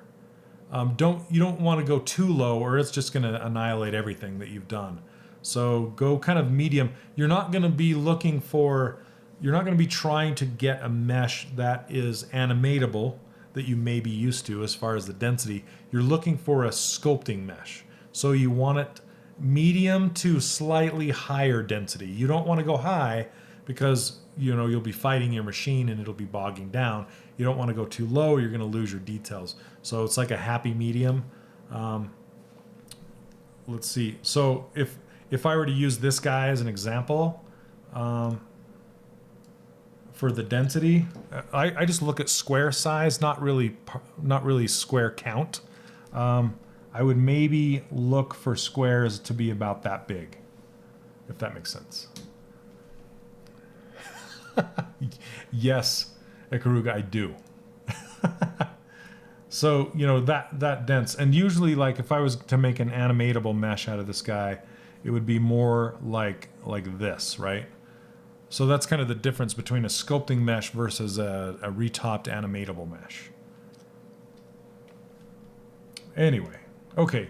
So, yeah, Keith, I don't know if that helps, but I hope, go back to the lighting, tone down the normal map effect, the hammered pattern, and replace the spec lights. Yep. So, yeah, just the biggest thing is just to keep experimenting until it looks like you want it to look. I would also watch out for super dark shadows. Like you have, if I were to point it out, you don't want your shadows to go 100% black.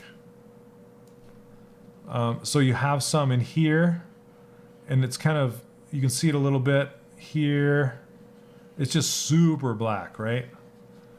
And then all down in here and on the front of this thing, and it's kind of getting lost. So I would lighten those up if you could. Oh man. Even on the side of this eye right here, and then in his mouth. In his mouth is a little different because it's a cavity, a really deep cavity that you kind of want to go to pitch black, but when you're trying to define like your legs and things like that, unless you're really trying to go for some dramatic movie effect or something like that where you want the thing mostly in shadows, but since you're showing off a model, you don't really want to have that. Most of my model is in the dark shadows because you're trying to show off your modeling skills. So you don't want to hide it, if that makes sense. So, all right. his eyes looking cool in this one. I think this one's my favorite so far because the shadows are reduced. I mean, there's some darkness in here, but it's not as dark. The eye is really interesting. And the texture here is a little too in your face. I like it, but it's a little too crazy, and it looks a little too canned, like a can, like you found it on the web somewhere and you stuck it on there instead of something that you really took the time to do. And yeah, same with this. I like him shinier because he's a frog and he does look a little shinier. But I would break up that specular a little bit, if that makes sense. Anyway, all right. Hope that helps. Okay, does anybody have anything else?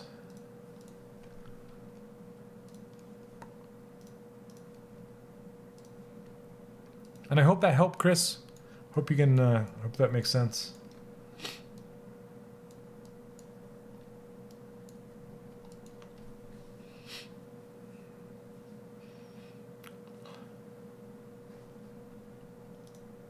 Just make sure I didn't miss anything.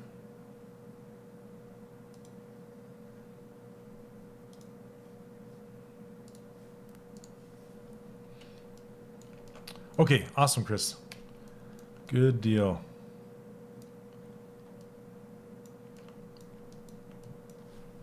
Yeah, it can get crazy.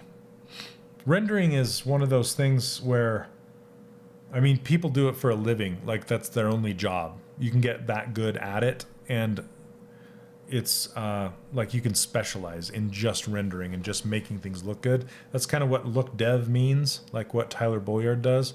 He, the modelers make the models and then they hand it off to the look dev department and then they make it look good with textures and things like that. I've never had that pleasure to be able to hand my model off to someone. Well, I take that back. I've handed it off to outsourcing to have them make the game model for me, but I haven't had anybody actually like texture and render something for me. So I've always had to learn and do it myself. But yeah, I'm just kind of looking at this a little bit more. Make sure on the leg, when you bend a leg like this, make sure from the knee to the inside of that bend maintains the volume. So let me see if I can show you what I'm talking about. So you'll want to move this crease back in space so it looks like, let me smooth it out. You just don't want that crease going all the way up to the knee, if that makes sense, because you need to maintain the volume right here as that bends. And same with elbows. See, the crease it goes about to here, and you still have this much space, right? So it ends about halfway between where the crease, well, it depends on how far down, I guess, but that crease diminishes about halfway between where the crease touches and the elbow. So this is about right, but maybe you can push it back just a little bit. Same with the wrist. The wrist is looking okay. Just make sure you don't lose that volume. Let's see. Do you have any advice on selling yourself? My work is realizing that I'm not bad at 3D, and since that's good to hear. And since I hate my current graphic design job, they're saying behind my back that it would be dumb to. I can't see the rest of your what you put in there. But it would be dumb to let, and then I'll let you finish, and then I'll answer your question. All the materials look cool. I'm excited to get texture on my Arthur entry and get into Marmoset. Just have to make it over the Retopple Mountain. Man, Retopple Mountain is a mountain. We should make a t-shirt that says that. Getting over Retopple Mountain. Oh, to let me leave, and that they have to give me more 3D to turn my job into. That's awesome. It's awesome that they're kind of thinking about that and doing it for you. You have no idea how to negotiate salary and stuff. Yeah, that one's kind of. Here, I'm going to take a drink for a sec. Oh, no worries, Overton. Thanks for your kind words, man. Okay, so that that's kind of a tricky situation, but it's super cool that they're willing to adjust your kind of your job description based on the things you like to do, because they obviously like you and want to keep you. So it's now I've done some freelance stuff for graphic design companies, which is kind of interesting story, where they had an entire graphic design department and nobody in there could do 3D. So they had to look outside of their studio to find somebody who could do 3D for them. They were doing movie posters for films like Madagascar and Over the Hedge and things like that. So they would come to me and say, hey, could you make us a Madagascar leaf in 3D, and then we can use it as a graphical element to put on all of the products. So it was weird. The first time I saw that leaf was like on a Happy Meal box at, like the Madagascar leaf. I'm like, hey, I made that leaf. That's weird. Anyway, the point of that story is saying that graphic design companies, if they get the right jobs, they say, hey, we can do this movie poster for this 3D film because now we have an in-house 3D graphic designer and they can do these elements for us, which is really, really strong. And so you're essentially allowing that company to broaden what they can do for their customers, which is very valuable. And I think you can negotiate that value to them and saying, hey, I really like to work here and I'm doing more 3D stuff, and it's a good asset for you guys, and maybe start talking about a promotion. I don't know what that means as far as like value increase or anything like that, because it all depends on how valuable you are to them with that asset and how much work that would get them to help pay for that salary, right? Every time I think about something like that, I have to kind of put myself in the shoes of the owners, right? Like, what are they thinking about when they're thinking about giving me a raise, or if they're thinking about hiring you as a person, things like that. You have to think about what kind of value you're giving them and what is it worth to them. And if I think about it that way, I can kind of go, okay, if I were them, I would kind of put this much of a money bracket on top of that. I know you don't know what that money is or what it's going to be, but it all depends on what they charge their clients. Maybe you don't know that. It's just a whole big thing that you don't really know. So then the finger has to point back to you, and you have to think to yourself, I so feel like the guy on Princess Bride right now. But if the cup was in front of me,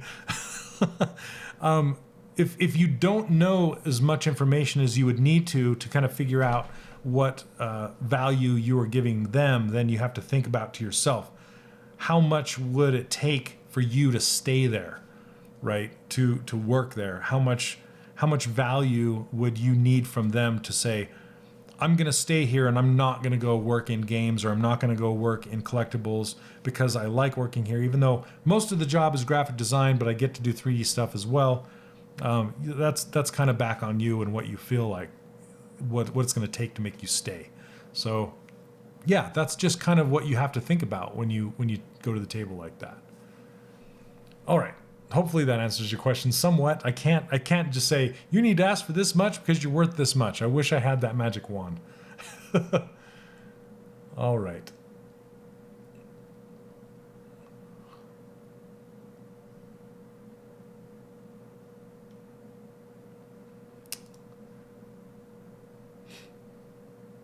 Okay, let's see.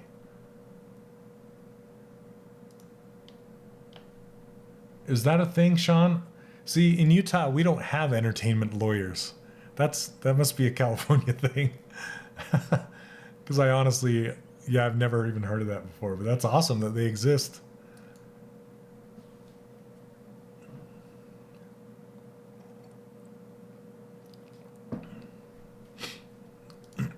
Yeah, that's really, I have to relate to you in one more way, which is when I was going to school, I worked for a web design company as a graphic designer. I was doing web design for like Boeing and Nordstrom's and things like that.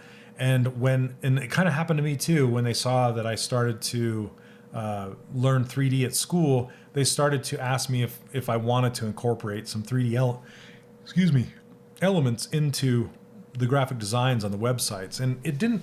The thing is it was kind of the same thing. They liked my work and they liked what I was doing, and they wanted to keep me there.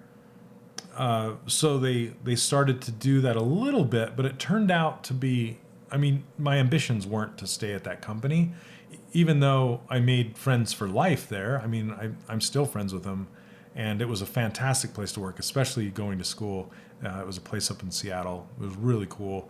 But it wasn't a career gig. You know what I mean? It wasn't a place where it's like, I'm going to learn this stuff so I can stay here and do web design. It wasn't really that. So you also have to think about that in your career is like, is this going to get me the kind of experience that I'm going to need to further my career, to level me up? You know what I mean? Is if I go to another company, is this going to be is that company going to look at this experience and go, oh yeah, you've done 3D before at this company, are they going to say, oh yeah, you can do that here too? Or would it be better to say, maybe I need to start getting experience at a game company because that's where I ultimately want to be. Those kind of things you have to think through for yourself and ask yourself if that's really where you want to be, or if you want to move on and start getting experience elsewhere. So you're a lawyer? Ooh, that's awesome, Sean. Ooh, that's cool. I might have to talk to you about that. And I wonder if if they do contracts outside of like the greater LA area. Probably. Because I for one, I always hate. That's the biggest part about this job is I hate negotiating prices. I seriously do. Every single time. It's a struggle. It's like, what's your budget? How much are you gonna do this for? And I'm always just like, I don't know. What do you need and how much do you have? And then I'll tell you if I'll do it for that or not. You know what I mean? If it's worth my time, then sure. If it's not, then maybe we can negotiate a little bit more or whatever. But I always just feel like I don't know what to say, And people come and ask me for that advice, and I tell them the exact same thing. This is how I negotiate price, and it's never the easiest thing to do. I wish it was. And it also depends on like where you're from, like what country you're in, where you're doing the work. If the company's a startup company, if they've been in business for a while, if they're used to dealing with freelancers, or if you're the first one, that kind of thing. And some of the advice I can give is like, never sell yourself short, because if you do, then the company is going to expect that from then on. It's like, don't ever do the person a favor coming out of the gate, because then they're going to expect that favor for every single job you do for them. So don't be doing that. Yeah, Sean, I do have a lawyer for the business stuff, but it's not an entertainment lawyer, so to speak. So yeah, that's really cool. And you're in Disneyland Paris. Oh, that's so cool. I didn't catch that. So you would think that you could tap into the Imagineering stuff, because I have a couple friends that work in the Disney Imagineering here in the States, and they do a lot of 3D stuff. And yeah, I mean, maybe you can like grow yourself and like put out those feelers and say, yeah, I'm really interested, and this is what I would love to start doing, and work your way into doing that. Like my buddy Gavin worked on those in the Nemo ride. There's out front of the Nemo ride, there are these seagulls that are sitting there saying mine, mine, mine, those seagulls. And he worked on making those seagulls animate and interact with people, and the actual models and things like that. It's not too much different than doing that magic wheelchair thing that I was showing you, because they use the CNC machines to cut out those things out of foam, and they put a surface on it that's hard. Pretty cool. Yeah, Disney Imagineer. Yeah, it'd be awesome. Awesome.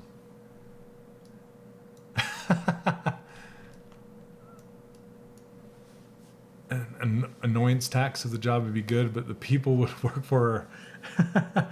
That's a really good point, Chris, and that's one that Xavier from Insomniac said when he was trying to say the same thing when he does bids for jobs. It's like I put an a-hole tax on there if the people are going to be difficult to work with. You know what I mean? Sometimes you don't know. Sometimes you're just like, but even if they're not jerks, you know, maybe it's just a job you don't want. Maybe you're going to be modeling yaks or something realistic, you know, cows or something that you just don't even want to do. But you still need money. You still need a job. Maybe it'll just get you to the next thing. So maybe just double the price. Maybe just like, well, I would normally do this for 500, but for you, $1,000 because it's a cow and it's dumb, or something like that. You know what I mean? So, and maybe you never know. Maybe they'll go, okay, you know, and then then you end up getting. I mean, you still have to do it, but hey, you're doing it for a lot more money. So, you just have to be kind of careful with that because, I mean, people say that and it's a nice thing, but also people talk to people, right? And maybe that company that you had to do the cow for, you know, some other company that does like stylized characters said, hey, we're looking for somebody. Do you know somebody? And they're like, oh yeah, there's this person, but they charged way too much. You know what I mean? So you just kind of have to be, it's almost better to say, I'm busy, I can't do it right now. Or, you know, it just depends on where you're at in your life. All right. Yeah, I miss, I really miss having a silver pass when I worked for Disney Interactive. When I worked there for 10 years, we had the silver pass that would get you in all the parks for free and give you discounts at all the stores and everything, and made you feel like a VIP and all that, you know. But we lived 2 states away, and we couldn't get there enough. But it was a really fun thing to have at the time. So it's pretty cool. Yeah, it's awesome. I'm jealous of you. Very cool. All right. You've already made statues of the VIPs on the hub in the front of our castle. Oh, that's so cool. They made them with a CNC machine. Well, there you go. That's awesome.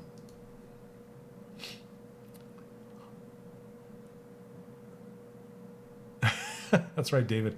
And there are employees of Disney that are in my course. There are a lot of professionals in this workshop that you wouldn't know that are very quiet, that they're just kind of like flies on the wall. It's interesting.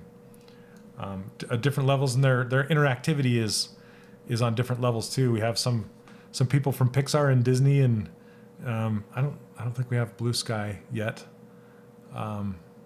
Yeah, just all over the world, just crazy amounts of people. Some that I've let in, that I just said, hey, if you want to learn ZBrush, you know, just these powerhouse people. It's like, hey, check it out. Here you go. Or I've done some trade work for, you know, access to the workshop, things like that.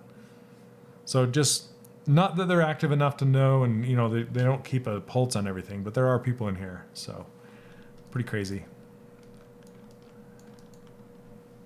Yeah, I'd love to see that stuff.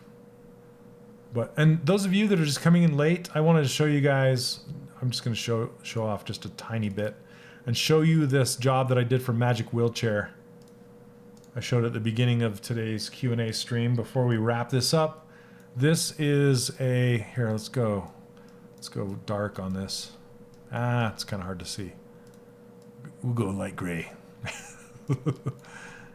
All right, so I made this Batmobile out of a model that was already done that I bought, and I can show it to you. Let's see. This is one of those work smarter, not harder moments where we needed a very quick turnaround. So because the Comic-Con is like right now, and we needed this, they were in a rush to make this for a kid for Comic-Con. And essentially what you do is they will make this with a CNC machine, cut this out, and make it as a cover for a wheelchair for cosplay for a disabled kid to take to like Comic-Cons around the world and stuff like that. It's a non-profit organization. A friend of mine does it and does a fantastic job helping these kids out. And so he's like, this kid really loves Batman, and he loves the 1989 Batman car. So, and I knew it had been modeled before. So I went and found a cheap model out there, paid $30 for it. And then I modified the heck out of it by squishing it down, chopping it up, changing the wheels and cutting the top out of it. But you can essentially see where it was to start with. And then I shortened it up kind of like I don't know if you remember those old penny racers. That's kind of what the idea of it was, to really shorten it up and make it kind of go around the wheelchair really very small. So then I cut this hole out of the top based on the dimensions that they gave me, things like that. So I gotta check this out. Oh, no way. That's really cool, Elfie. That's awesome. Congrats. That's super cool. Man.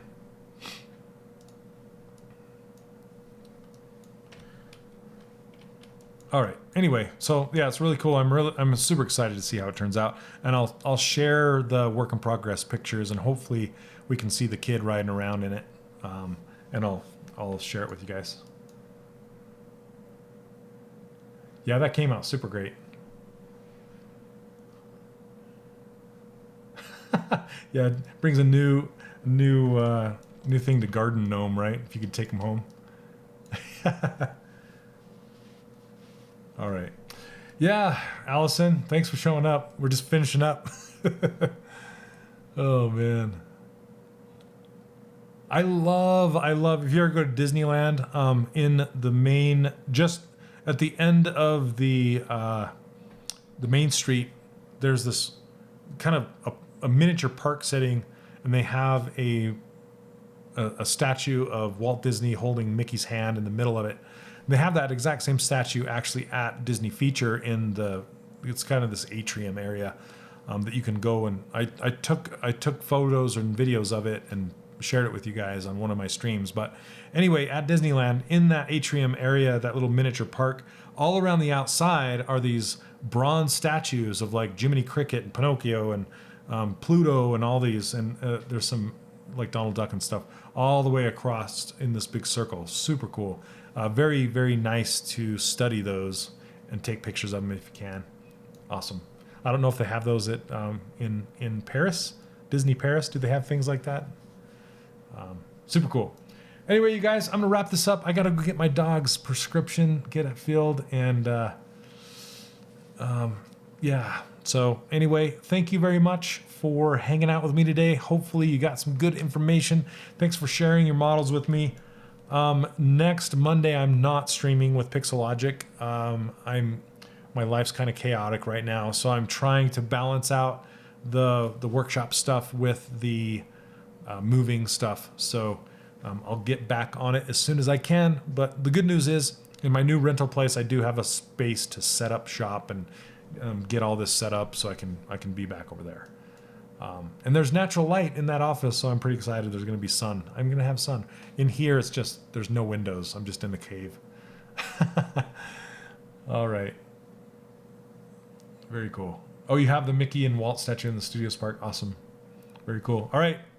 Take care. Have a wonderful week, and we will see you. Hopefully next Wednesday. I'll let you know if I can actually stream next Wednesday to do work on sirloin some more. If not, I'll really try hard to do another Q&A session next Friday. All right. I'll keep you abreast of everything. So take care. Have a great one. We'll see you.